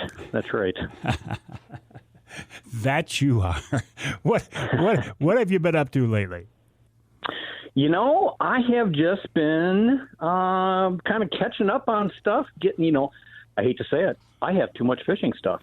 So I am actually sorting through my fishing stuff, trying to simplify. I like the simplify concept. However, when it comes to fishing and hunting gear, I might argue with you and ask the question, can you ever really have too much fishing or hunting gear?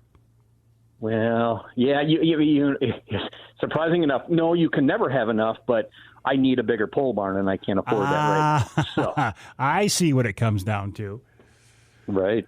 Are you still doing, Dave, are you still doing paid trips, or is that something you kind of worked your way out of? No, I still dabble with it. When I say dabble, so, I'm still guiding up here in the Traverse City area on the inland lakes, doing smallmouth, walleyes, pike, muskie, panfish, you name it, that kind of stuff. You're just picking and choosing. I know it sounds kind of like uppity, but picking and choosing who I take. I'm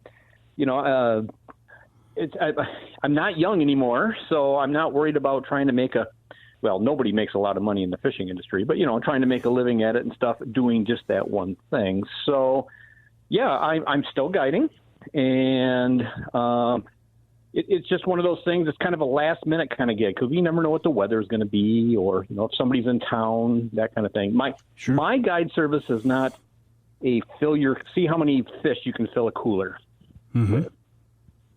So it's not just catch and release. I have no problem with somebody keeping walleye for dinner or whatever like that. But I'm not a stack 'em and whack 'em kind of guy. And I certainly understand that. I think that's great. But you bring up a point that I want to follow up on. And you said, there aren't that many people who can really make a lot of money in the fishing industry. And I hear this all the time. I hear this from people say, I love to fish. I think I want to be a tournament angler or a charter captain. And I say, man, you should be careful what you wish for, because if it comes together, once you're on the inside, it might not be what you think it is. Yeah, it's a lot of work. These charter captains and the guides, they put a lot of time in. It's not just taking someone out for 4 or 5 or 6 hours on the water. It's a lot of prep and cleanup time and all that kind of stuff that gets involved. And it's you end up working more hours, excuse me, than you we'll say what a real job might do. But that's okay because it's a way of life. It is a way of life, but I think about these so-called tournament pros that 95% of them have real jobs that pay for their tournament thing. I mean, yeah, you get to go up on stage with fancy shirts on and you got these big, beautiful boats, but most of these guys didn't get these boats for free. They're not cashing $50,000 checks each week. It's a lot of work. Again, it's a lot of work. It is. And tournament fishing is changing just as everything else is. Social media does this and whatever and that and just sponsorships. And there's a lot of weekend warriors out there and all excellent anglers. Don't get me wrong. But, yeah, it's a tough racket. I'm going to say you said 95% of tournament anglers have a real job. It's probably 99.5% now. Okay, a little higher.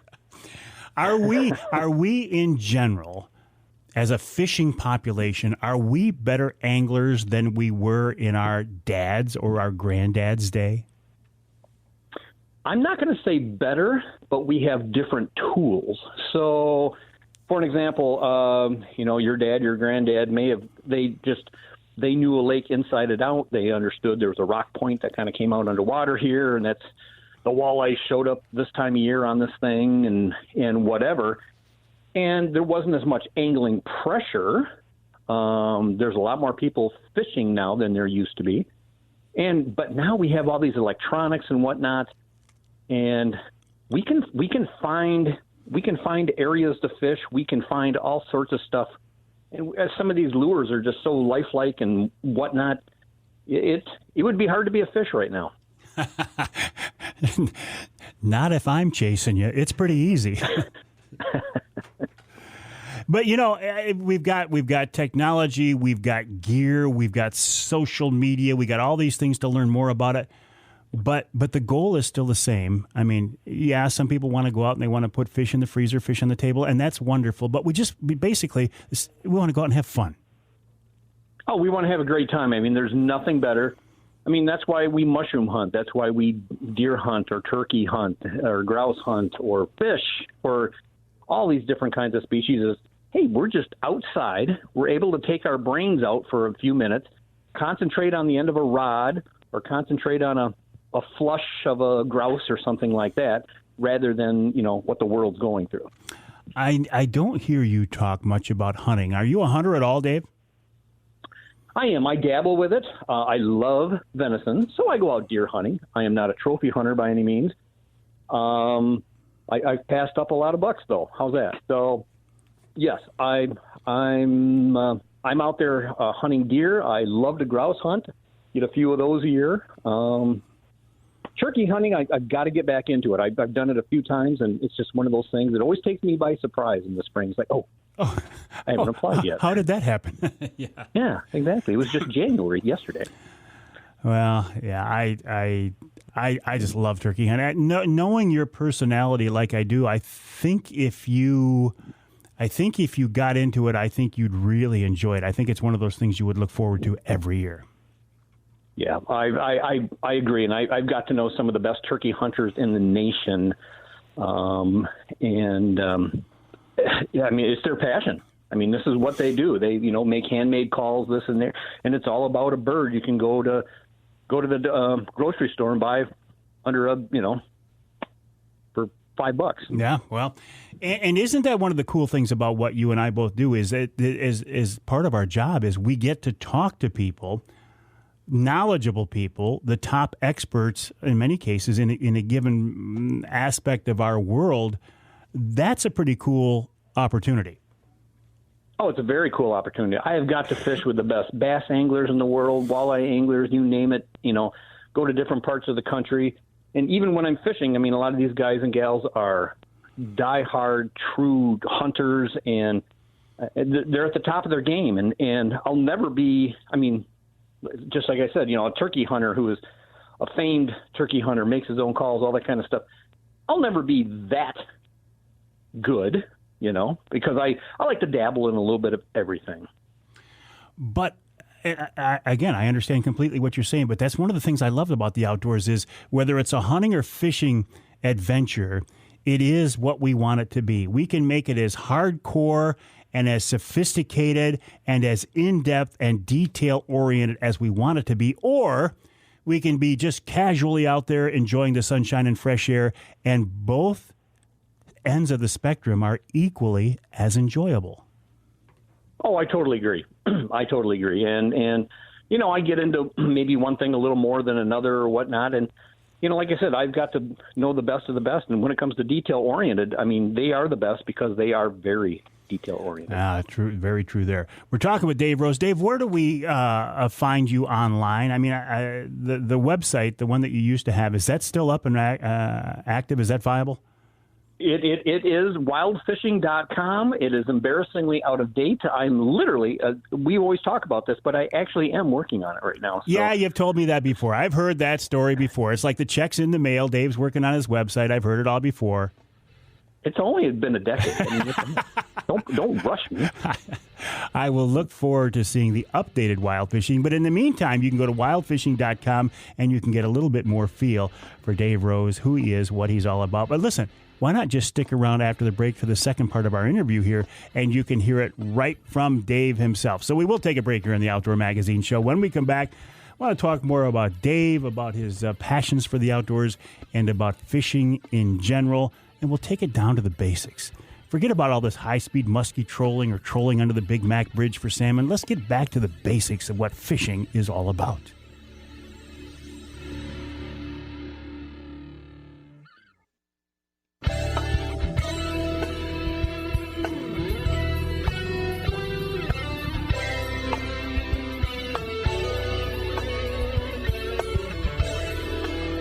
You can hear the Outdoor Magazine show in Ludington on News 97, 98, 98.7 WLDN. You can hear us in Sandusky, over on the other side of the state, out in the thumb, WMIC. That's 95.3 FM. That's 660 AM and 95.3 FM. This segment of Outdoor Magazine brought to you by MUCC's On the Ground program. OTG is a program to improve habitat for fish and wildlife across the state. For details, check out their website, mucc.org. That's mucc.org. And one more reminder, if you want to save 25% on your MUCC membership, use the promo code MIKE, all caps MIKE, to save 25%.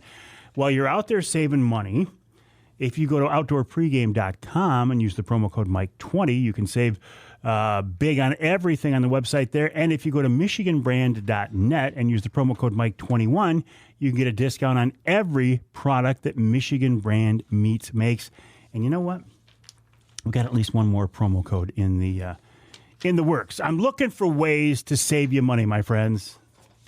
Just think of me as your online discount shopping assistant. And you can think of Dave. Charlie gave me a weird look there, like, what? And you can think of Dave Rose as your Michigan fishing expert, and he's willing to share that advice both online and through his multitude of outdoor writings. David, where do we read your stuff these days, by the way?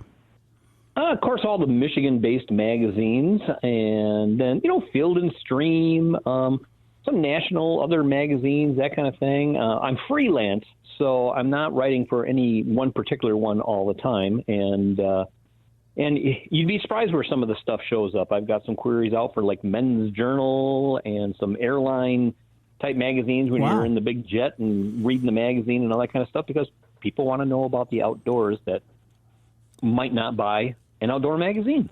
No, I think that's really cool. I think, and if you can reach people in that way that are not part of our hardcore hunting or angling audience, yet if you can help entertain and, more importantly, inform them about this lifestyle, it's great.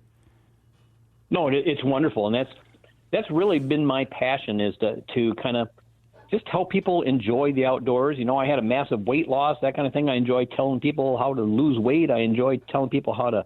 Again, I'm not a very good hunter, but just my dribbles of hunting or whatnot, and I love to tell people about what I've learned from other pro anglers. If you had to pick one thing to fish for, and I know this isn't fair to ask you, but what is your absolute favorite? What do you love the most? How about any fish that starts with an S?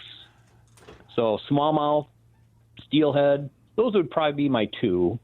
And my absolute favorite, though, I will say, I love catching brook trout, Michigan state fish. Why? Well, number one, brook trout live in some of the most absolute beautiful places on earth. So it's not just the fish, which is an absolute gorgeous fish with all its spots and colors and everything like that. It's one of the native char in the char family that are from Michigan. But, man, they just live in some beautiful places, and you just feel right at home by a babbling stream or something like that. I'm glad you bring that up, because it leads us right into the topic of getting back to the basics. These days I love to troll for walleye. I'm out there in a nice boat with all kinds of fancy gear around me. But I go back to how I started fishing, and it was fishing for little brookies in Cedar Creek. I know it's creek, but Cedar Creek with hip boots and a split shot and a night crawler. And absolute talk favorite. about the basics and the simple. And I've never had more fun in my life than catching a 7-inch brook trout when I was a kid. Oh yeah, and I still do. How's this? And I won't even use the split shot. Sometimes it's just a chunk of crawler on a hook. But I go out. It's kind of my Sunday morning ritual now. About every other week, I get up before the dawn because I've got some cool places where brook trout live that I don't want other people to see me at. And we're talking like very populated areas where brook trout live. So I actually, on my Sunday mornings, will get up before the dawn, and before people wake up, I'm done fishing, and I've caught some beautiful brook trout and some brown trout and rainbows and whatnot too. But it's one of my favorite things to do. And again, getting back to the basics, there's nothing more basic than that. Yeah, I'm not even down on the hip waders. I mean, some of these spots are literally I just go in my shoes and can walk the banks or hit a culvert or something like that. And I'll put 60 some miles on my truck just hopping hole to hole via my vehicle. And some of these spots I could actually not even get out of my vehicle, pull up to the side, stick the rod out the window, and probably catch a brook trout. And I'm going to do that one of these days. That is pretty cool. But when I made the statement, there's nothing more basic, I got to think about this. If you a bobber for bluegills, that's pretty basic too, and that's an awful lot of fun as well. Oh, it's great. I love seeing people, standing on shore, and I'm one of those people. Bluegills come into the shallows this time of year, whether they're spawning or not, but they're going to come in there and they're going to feed. And yeah, a little Carlisle bobber or some kind of, very stealthy little bobber, a split shot and a chunk of worm. Man, how much fun is that? And it's like you say, it is so simple. Forgive my ignorance. The bobbers I know when I used to bluegill fish like that were red and white round bobbers. What's a Carlisle bobber? So Carlisle is actually kind of a brand name, actually. They were actually made in Michigan, I do believe, and they were a balsa bobber of all different sorts and sizes. So when you go to the fishing store and you see these chartreuse-topped bobbers and have a white bottom on them, maybe a red ring around the middle, so they're longer and more slender. It's not just the big round bobber. They're a little more slender. And I do believe K&E Tackle now owns Carlisle and produces them. So it is still a Michigan-based bobber company. I can picture these now. I know exactly what you're talking about. And the advantage of that shape is it doesn't take as much pressure to show an indication of a bite, I would think. Correct. In fact, if you add enough weight so it's just barely floating, if you see the float, we'll call it, the bobber, go up rather than down, that indicates a strike too. A fish came up from underneath it, grabbed it, and the bobber went up. So there's a little bit of technique to it and whatnot, but yet it's still one of the most basic kind of fishing there is. Well, and if you want to get kids interested in fishing, find some bluegills, throw out a bobber out there, and just it's addicting to the kids. It's entertaining to the adults. It's about as good as it gets. I'll say it's addicting to the adults, too. I got a buddy of mine, and I have this 14-foot rowboat, nice stable craft. It's got a little pull start, 8-horse on the back. I did update it with a electric trolling motor for the transom. And I do have a portable sonar I'll take once in a while. But basically, I mean, yeah, and that's what we do is we just drift along with these bobbers, and we're catching bluegill, and it is so much fun. So, and neither of us are under 50. We'll just put it that way. Well, it's such a hard fighting fish and such a good eating fish. It's just, yeah. Again, going back to the topic of getting back to the basics and remembering our roots and just enjoying fishing for what it is, an opportunity to get out on the water. Yep. And the only thing I would say, to kind of not change the subject, but put it in there is, just even when you're shore fishing or something like that, fishing line is your most important tool. You can have the most inexpensive rod, reel, whatever, it doesn't matter. Quality fishing line that's soft. So if you take a kid out fishing and they've got their little whatever bait cast or spin casting reel and they go to cast it out and it's got bad line on it and it's very stiff and it doesn't cast very well and they can only get it out there like 2 feet beyond the end of the little rod, it's very frustrating. So I'm going to say right now, if you want to update anything in your simplistic fishing arsenal, get new fishing line. What do you look for? Excuse me. So there's, a lot of different kinds of fishing line out there. Oh my goodness. But for the basics, monofilament line, and get away with or use the pound test, the lightest pound test that you can get away with. Meaning, maybe your rod had like 10 pound on it or something like that, 10 pound test. Drop down to 6 pound test.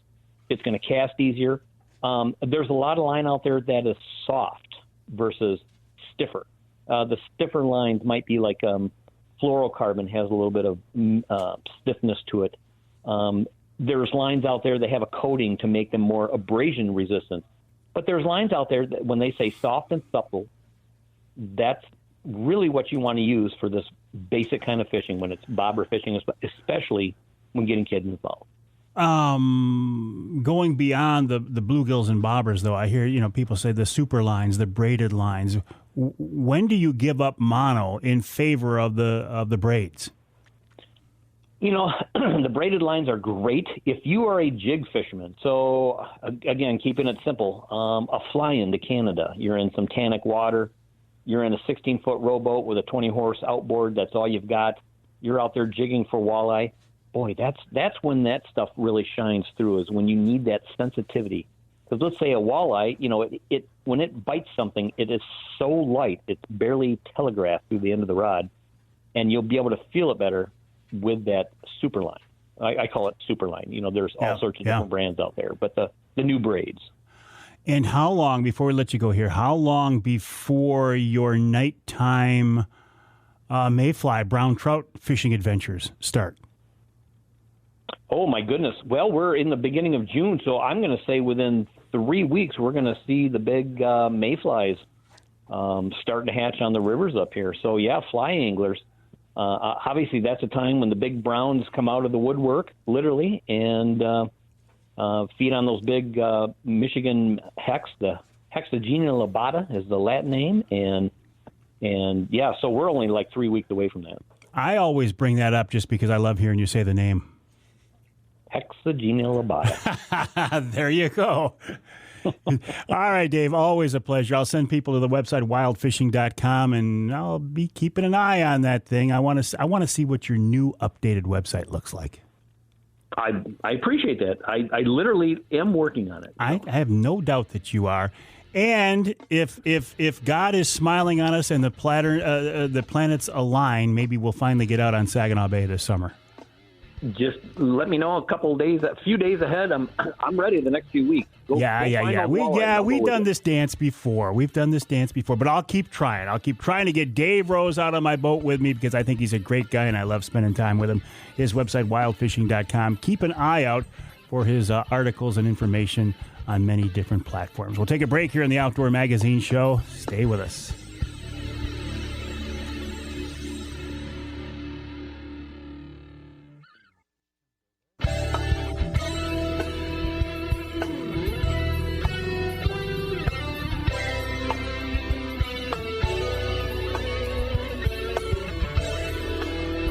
Thank you so much for joining us this week here on the Outdoor Magazine Show. I do certainly appreciate it. My name is Mike Avery. You can hear the show in Manistee on WMLQ 97.7 FM. And you can hear us in Saginaw on WSGW AM and FM, 790 AM, 100.5 FM. In fact, I'm in the studios of WSGW right now. However, this small part of the building for 3 hours is known as the Outdoor Magazine Studio. It's not officially known as that, but that's what I call it. Charlie Root along with me doing a wonderful job as always. He's waving to the adoring crowd once again. It's amazing how many people will take time out from the middle of the workday to drive to the parking lot of this radio studio and hope to get a glimpse of Charlie Root while he's working. This segment of Outdoor Magazine is brought to you by Reader Landscaping. Reader can take care of your lawn and property because it's your nature and our nurture. Everything from patios to trimming your trees to mowing your grass to fertilizing your lawn to insect control to mulch. I mean, you name it. If you want to make your property, your lawn, more beautiful and more valuable, get in touch with the folks at Reader. They are experts in this type of thing. They have some very hardworking crews. They have the equipment to get the job done. and they will take care of it for you. Check them out online at reederlandscaping.com. That's Reeder, R-E-D-E-R, reederlandscaping.com. While you're online, my website, MikeAveryOutdoors.com. We are going to start tweaking that here in just a few weeks. Now, the content that's there is pretty good, but I want to change the look of that a little bit. So keep an eye on that. If you're on social media, I would encourage you to join me there during the week. I do a lot on Facebook. I do a lot on Instagram. I do at least a couple of things every week on YouTube. Everything I post goes to Twitter as well. So if you're on any of those venues, I do a Wednesday night live, by the way, every Wednesday night at 7:00 Eastern time. That goes to the Facebook page, the YouTube channel, and Twitter. And this Wednesday coming up, weather permitting, we'll be live from Saginaw Bay fishing with Brad Dupuis of Apex Marine. Brad is Mr. Angler Quest. He is the guy who designed the very first boat. He is the, what would you call him, the project manager for Angler Quest. I don't know if that's the official title, but he is Mr. Angler Quest. He's also a very, very good Saginaw Bay walleye angler. He loves to fish for spoons. So, again, weather permitting, we'll be out there on the bay doing a Wednesday night live, and you can ask him questions. He will be showing us how he fishes, and I always enjoy my time with Brad. What else? Welcome to the month of June, by the way. If you didn't hear me say that earlier, we now are into June, Memorial Weekend behind us. It's like, here we go, summertime here in Michigan. How cool is that? I wrapped up my turkey season last weekend. A very close encounter with a big, beautiful bird. Called him into 10 yards, but with that recurve, he just would not give me a shot. When he was out in the open, he was out of recurve range. So I've actually been thinking about this. When I hit the woods this fall, I'm going to have a crossbow in my hands. There were several years that I hunted with a crossbow, and I really enjoyed it. And I always believe, and you've heard me talk about this, I hope, that it's not the harvest or the kill that defines the success of a hunt.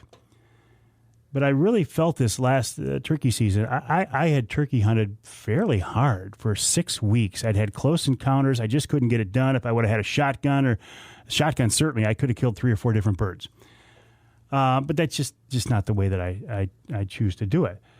But even though I had a wonderful season and didn't take a bird, I did find myself thinking last weekend, boy, it would have been extremely satisfying to be able to harvest a bird after hunting them again for 6 weeks, and the recurve just didn't give me the opportunity to do that.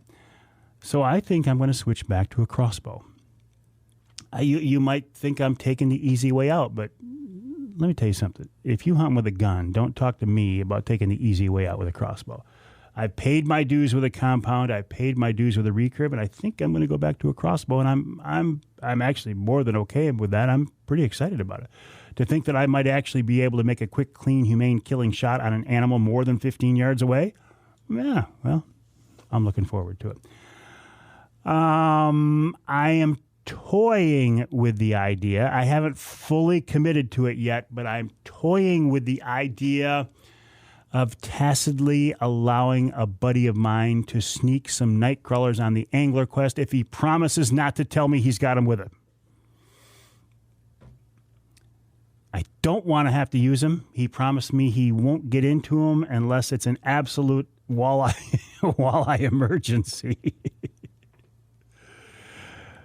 But I've been hearing, actually, as I've sat here in the studio today, I've heard from 3 or 4 different people who are giving me some pretty good reports on spoons and flicker shads. So maybe we won't have to break out those crawlers. I certainly hope not. What else? The website, MikeAveryOutdoors.com. My email address, Mike@MikeAveryOutdoors.com. You can always reach out to me. Questions, comments, concerns, criticisms, whatever. Mike@MikeAveryOutdoors.com. I do my best to get back with everyone who emails in a timely manner. That's as quick as I can.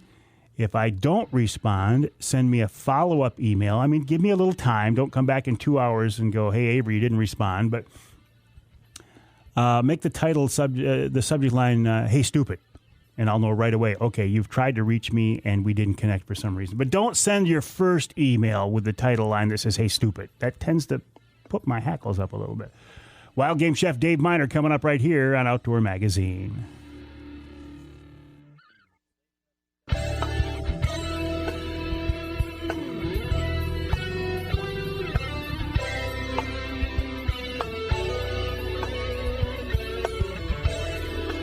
I want to take just a quick minute to thank you so very much for joining me on this week's show, whether you're listening to the broadcast version of Outdoor Magazine Radio or the podcast version of the show. I do certainly appreciate it. There are a lot of different media sources these days, a lot of different content you could be consuming, and the fact that you're hearing my voice does certainly mean a lot to me. I've been doing this for a long time. I would not be able to continue without your support. Without you listening to the show, listening to the podcast, the social media interaction, and it is truly something that God has blessed me with, and you are a big part of that, and I cannot thank you enough.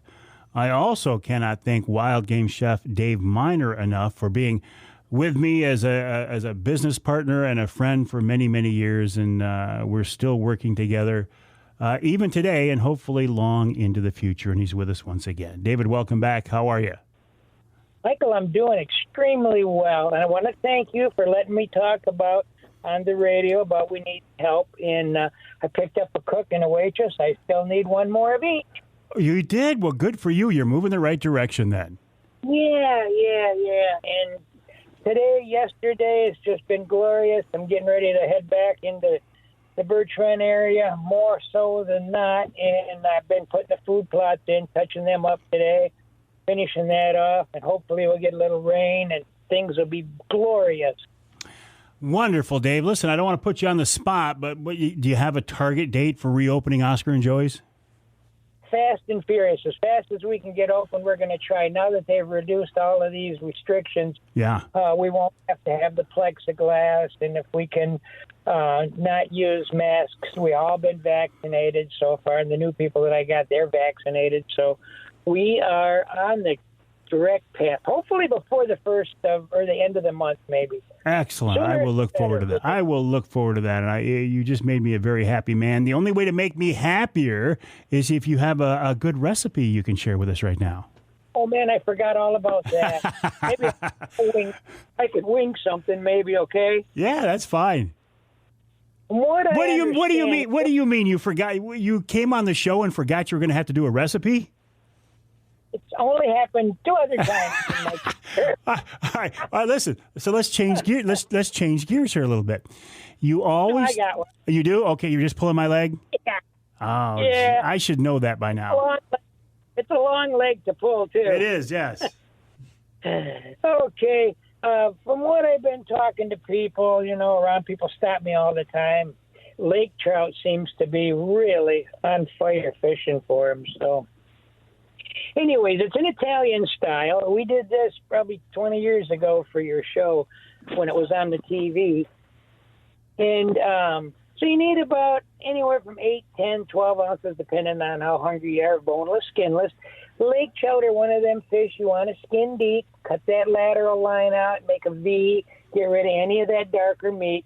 Lately, over the past years, lake trout have been eating different food, the gobies and the stuff on the bottom other than the alewife, and so their flesh is entirely different than it used to be. They used to call them grease balls and like that. Now it's changed. So you're going to need anyway about a cup each of sliced onions, thin, sliced mushrooms, green peppers, everything sliced about the same size and thin. 8-ounce package of shredded mozzarella, 1 to 2 cans of California tomatoes. You don't want the Midwest, unless you prefer your own home canned or something. That's fine. But I like the California or the imported tomatoes best. And you're going to hand crush it, or you can buy the already diced. This is a nice 6 to 8 cloves of garlic chopped real fine. 1/2 of a teaspoon of anchovies or anchovy paste. And you need a little bit of parsley. The Italian style, so it's like the curly. And I like about a teaspoon of Italian spice. You need some olive oil, maybe a third of a cup or quarter of a cup fresh grated black pepper, and if you like it a little zippy, Cajun. So in a nice medium hot pan, you're going to saute all the vegetables, the onions, the garlic, spices, for just a couple of minutes. Get the flavor broke loose. You don't want to brown it. Just cook it. So then you're going to add the tomatoes.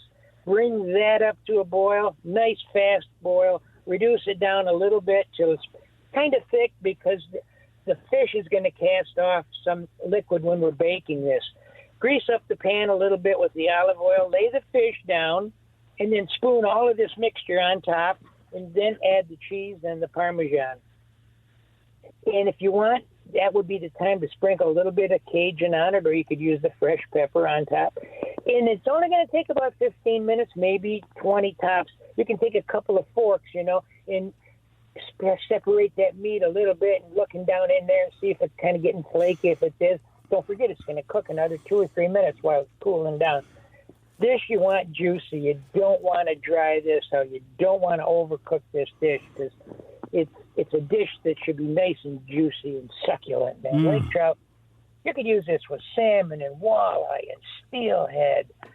It would be good for just about any of the salmonoids. I think you'd enjoy it. It sounds wonderful, and I'm sure we would enjoy it, and we'll look forward to the opportunity to try this meal in person once again at Oscar and Joey's Roadhouse. Wild game chef extraordinaire Dave Miner, a big part of the Outdoor Magazine show, as are you. Again, if you weren't listening, there'd be no reason to do the show, and I honestly, truly cannot thank you enough for your support over the years. If you want to reach me, send me an email, mike@mikeaveryoutdoors.com. That's mike@mikeaveryoutdoors.com. The website, mikeaveryoutdoors.com, and you can check me out on just about any of the social media outlets. Have a great week, and we'll talk to you next time right here on Outdoor Magazine.